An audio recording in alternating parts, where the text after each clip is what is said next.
Arc Warlocks have been a pretty powerful class for quite a while now, and with Episode Heresy Act 1, and now even going into Act 2, Arc Warlocks just got the premium juiced up syringe and is now a top tier subclass for any and all aspects of the game. In today's video, we're going to be going over a fantastic Arc Warlock build that gives tons and tons of supers in the matter of seconds, if not minutes, blinding effects everywhere, and jolting to the maximum. Now this build is so easy and simple that I doubt this video will be really over 10 minutes, at least that's what I really hope for. Starting off on Arc Warlock though, we are jumping into the Arc subclass and putting on that beautiful Chaos Reach super. For melees, I'm a Chain Lightning fan, so we're going to be using that. If you want to use the other melee, the little lightning ball, totally go for it. For grenades, we're going to be using pulse grenades because they're the best grenades. For aspects, we are using the electrostatic mind aspect for easy ionic traces from arc ability kills and jolted kills. And our second aspect is going to be the new and even now improved ionic sentry. We're defeating targets with kinetic or arc weapons or arc abilities. Charge up an arc turret that periodically change lightning between nearby targets,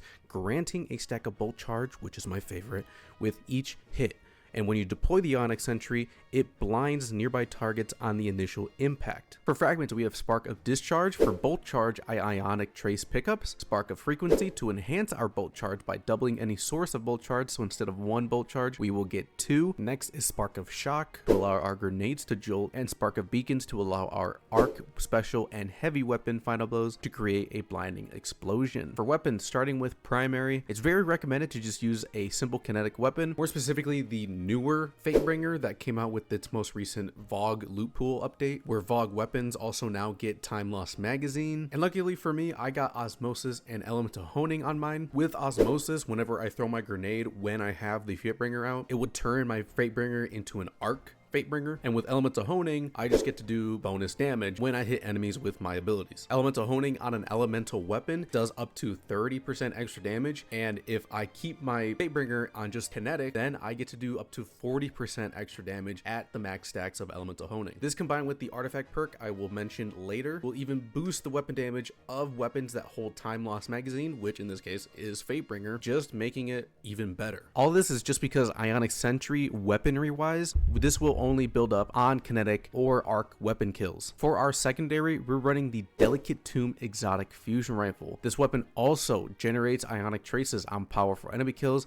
and has a chance to generate from normal red bars, and when you collect an ionic trace, it overcharges Delicate Tomb and your next shot will jolt targets. This is where the literal shock and awe really starts to take an effect, and for heavies, the new Nether Arc LMG Watchful Eye is probably the best thing you can use. The best perks to have in the final column is going to be Rolling Storm for bolt charge stacks, or Jolting Feedback to just jolt targets and take advantage of the electrostatic mine aspect for this weapon as well. For exotic armor, we're going to be using the Geomag Stabilizers, which got mega buffed at the beginning of this episode, where you get way more super energy now from Ionic Trace pickups, and with this whole build, you will be getting lots of Ionic Trace pickups. This is also where coming with Act 2, whether you're seeing this the day before or the day Act 2 actually comes out, which is in the making of this video tomorrow, there is a new artifact perk coming with Act 2 called Elemental Siphon, where weapons matching your super create that same elemental pickup, and in this case it will be even more ionic traces. But that's not even the best part. The best part is the boost you can give to this perk, where elemental pickups grant super energy if it matches that super. So Geomags plus this perk giving bonus super energy from their own benefits, this is going to be the artifact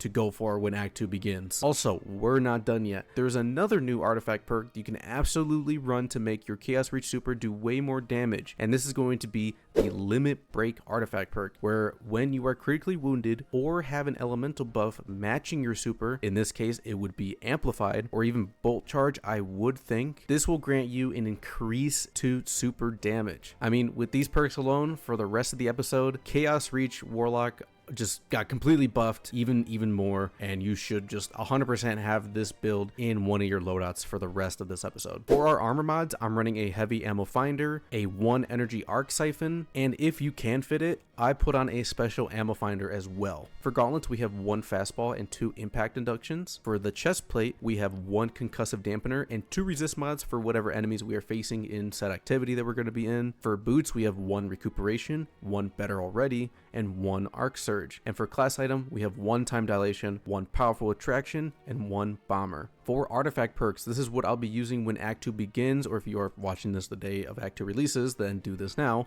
For the first 3 points, use whatever champion weapons mods you want to have, so go ahead and just choose whichever ones. In column 2, pick yourself overclock and load. And for the second option, choose Legend Incarnate. Hopefully I said that right. Legend Incarnate, I don't know, whatever. As this will boost the damage to any weapon that has the Time Loss magazine on it. And again, just like earlier, the newest version of Fatebringer has this perk on it. Plus, this is probably the only perk that will actually benefit you, as all the other ones don't really do anything. At least just not with this build. In column 3, pick Dielectric, Elemental Siphon, and Disruptor Spike. In column 4, choose Flashover and Dreadful Finisher. In the 5th and final column, definitely choose Limit Break to boost that super. And there's honestly 3 different choices you can go for your last choice. Particle Reconstruction will boost your Delicate Tomb damage because it is a fusion rifle. Elemental Supercharger is just yet again another perk to help boost your super recharge rate, as defeating exhausted or severed targets with a weapon matching your super will grant you super energy. But honestly, it's definitely like not needed, but it is useful if you decide to just do that. And just because I am a Bolt Charge diehard fan, Defibrillating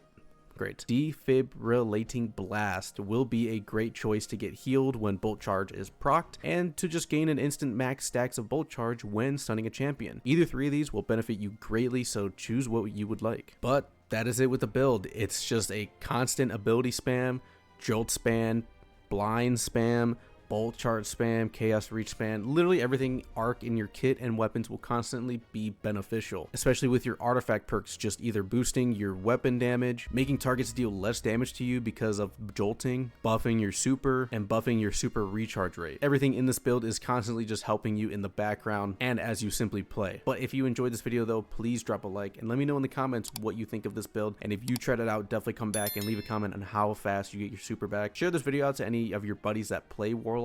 And with that, have a wonderful rest of your day, and I'll catch you in that next one. Peace.